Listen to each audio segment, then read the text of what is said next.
Kamusta? Samahan mo akong magluto ng adobong sitaw.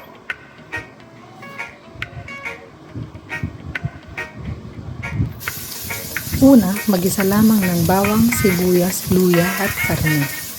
Isunod namang ilagay ang sitaw. Dahan-dahang ilagay para hindi matapon.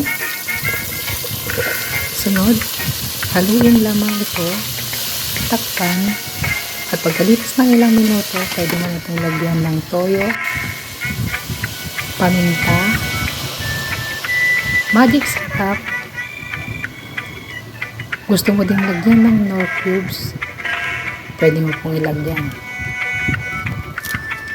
Haluin lamang po ito ulit, saka natin takpan.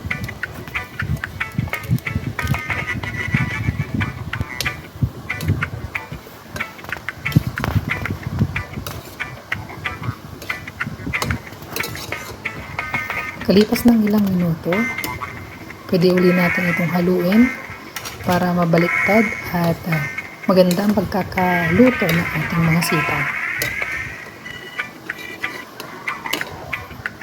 Pwede mo na din itong dagdagan ng tubig.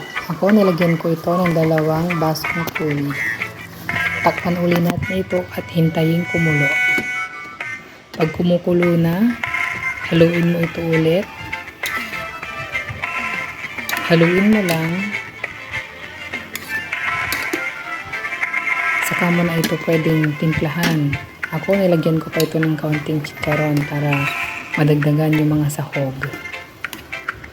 Pwede ka din maglagay ng ibang mga pansahog pa dito, no? Depende sa taste na gusto mo. Ngayon, pwede mo na itong timplahan.